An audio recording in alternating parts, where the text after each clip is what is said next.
All right, so let's see how this goes. So, Schools PLP screencast tutorial number 1, take 1. Let's see how this works.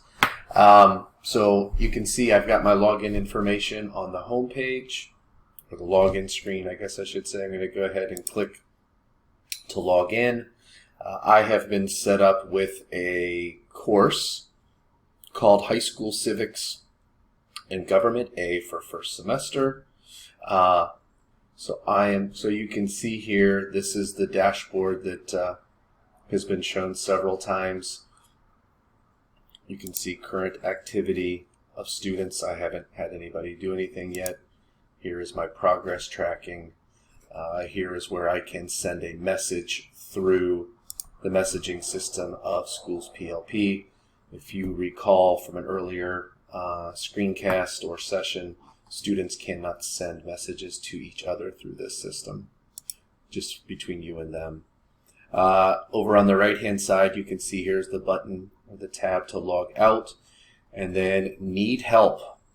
Click on need help.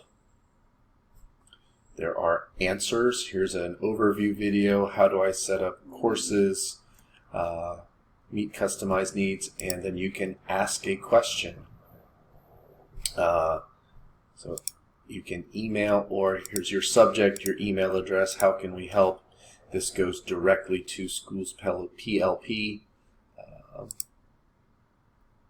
So there's an opportunity for instant answers with some pre-populated questions, or you can ask them your question specifically.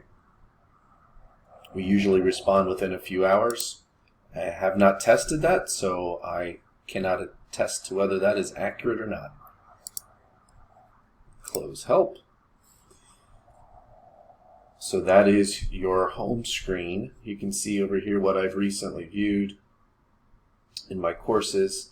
I can see your teaching, which is my class, your schools, evidently my access. I can see all of the Fairfield schools, your messages.